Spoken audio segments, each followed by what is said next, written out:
ప్రస్తుతం ప్రపంచం మొత్తం ఆర్థిక మాంద్యంలో కూరుకుపోనుందా? అమెరికాలో అప్పుడే మాంద్యం ఛాయలు కనిపిస్తున్నాయా?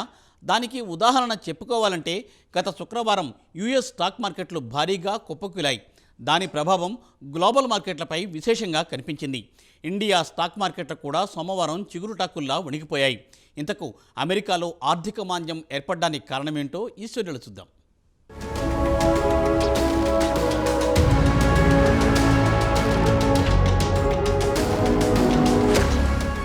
అమెరికాలో ఆర్థిక మాంద్యం ఛాయలు కనిపిస్తున్నాయి. గత శుక్రవారం నాడు అక్కడి స్టాక్ మార్కెట్లు దారుణంగా పడిపోయాయి. దాని ప్రభావం ఆసియా మార్కెట్లతో పాటు మన ఇండియా మార్కెట్లపై కనిపించింది. ఇండియా మార్కెట్లు మధ్యాహ్న ట్రేడింగ్ సమయంలో ఏకంగా 2,500 పాయింట్లు క్షీణించాయి. 17 లక్షల కోట్ల మార్కెట్ క్యాప్ ఆవిరయ్యింది. ఇక అమెరికా విషయానికొస్తే అక్కడ జూలై నిరుద్యోగం రేటు ఏకంగా 4.3% ఎగబాకింది. దీంతో ఆర్థిక మాంద్యం ఛాయలు నెలకొంటాయన్న ఆందోళన మొదలైంది. అక్కడి ఆర్థికవేత్తల సమాచారం ప్రకారం వచ్చే ఏడాది అమెరికాలో ఆర్థిక మాంద్యం తప్పదని హెచ్చరిస్తున్నారు. ఇక అమెరికా రిజర్వ్ బ్యాంక్ లేదా అక్కడ ఫెడరల్ రిజర్వ్ అంటారు వచ్చే నెల కంటే సెప్టెంబర్లో వడ్డీ రేట్లు తగ్గించే అవకాశం ఉందన్న వార్తలు వస్తున్నాయి. ఇక అమెరికా జాబ్ మార్కెట్ స్వల్పంగా పుంజుకోవడంతో పాటు పలు ఇండస్ట్రీలు లే ఆఫ్లు ప్రకటించడంతో పాటు హౌసింగ్ మార్కెట్ కుప్పకూలుతుందన్న ఆందోళన వెంటాడుతోంది. ఒకవేళ హౌసింగ్ మార్కెట్ కుప్పకూలితే $1.2 ట్రిలియన్ అంటే భారతీయ కరెన్సీ ప్రకారం 100 లక్షల కోట్ల వరకు నష్టపోయే ప్రమాదం ఉందని అంచనా వేస్తున్నారు. వీరంతా తమ ఇళ్లను ఇన్సూరెన్స్ చేయలేదని చెబుతున్నారు.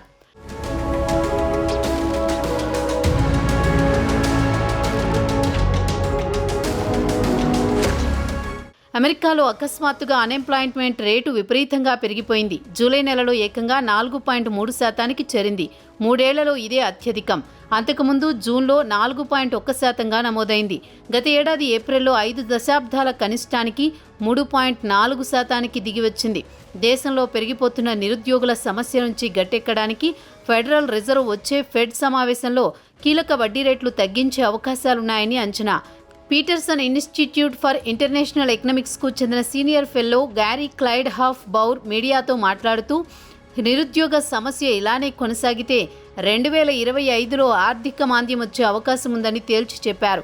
ఒకవేళ వచ్చే నెల నుంచి అటు తర్వాత కూడా ఫెడ్ వడ్డీ రేట్లు తగ్గిస్తే తప్ప మాంద్యం నుంచి కోలుకునే పరిస్థితి ఉండకపోవచ్చునని చెప్పారు ఆర్థికవేత్త.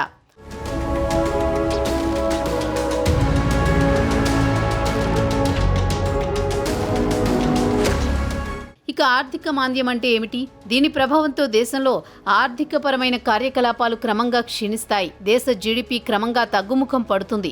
ప్రజల ఆదాయం తగ్గుతుంది. నిరుద్యోగం పెరిగిపోతుంది. పారిశ్రామిక కార్యకలాపాలు కుంటుపడతాయి. హోల్సేల్తో పాటు రిటైల్ సేల్స్ లావాదేవీలు తగ్గుతాయి. మొత్తానికి చూస్తే ఆర్థిక మాంద్యం వల్ల వినియోగదారుల కొనుగోలు శక్తి తగ్గిపోతుంది. దేశంలో నిరుద్యోగ సమస్య విపరీతంగా పెరిగిపోతుంది. ఆర్థికపరమైన సంక్షోభం నెలకొంటుంది. ఉన్న ఉద్యోగాలు పోతాయి. ఇక అమెరికా ఆర్థిక పరిస్థితి ఇలా ఉంటే ప్రపంచ ఆర్థిక పరిస్థితి కూడా అలానే ఉంటుంది. దీనికి ఒక సామెత కూడా ప్రచారంలో ఉంది. అమెరికా తుమ్మితే యావత్ ప్రపంచానికి జలుబు చేస్తుందని చెబుతుంటారు.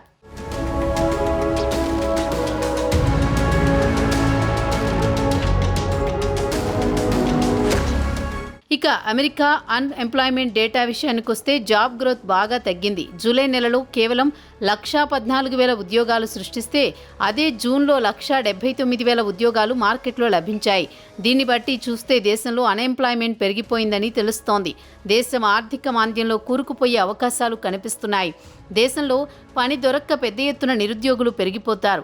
దేశంలో సరాసరి గంటకు ఇవ్వాల్సిన వేతనం విషయానికొస్తే ఏడాది ప్రాతిపదికన చూస్తే జూలైలో 3.6%గా నమోదైంది. అదే జూన్లో 3.8%కి పెరిగింది. ఫెడరల్ రిజర్వ్ మాత్రం వేతనాల వృద్ధి 3 నుంచి 3.5% మధ్య ఉండాలని లక్ష్యంగా పెట్టుకుంది. ఇక ద్రవ్యోల్బణం లక్ష్యం 2% ఉంటే ఈ స్థాయిలో వేతనాలుంటేనే సామాన్యుడు బతకగలడు.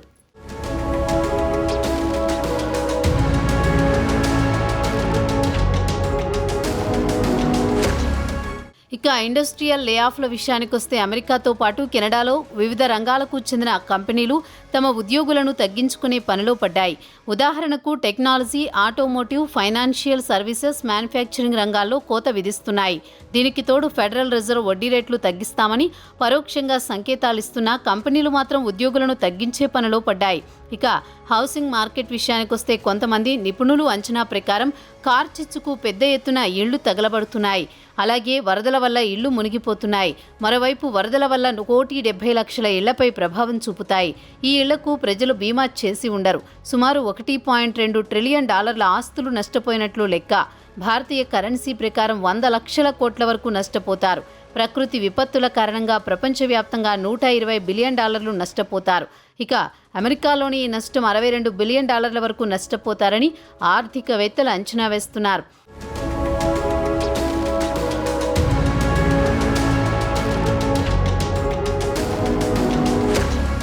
అమెరికా ఆర్థిక వ్యవస్థ తిరోగమన బాట పడితే దాని ప్రభావం ప్రపంచ దేశాలపైన ఉంటుంది. కాబట్టి రాబోయేది ప్రపంచానికి గడ్డు రోజులే అని చెప్పవచ్చు.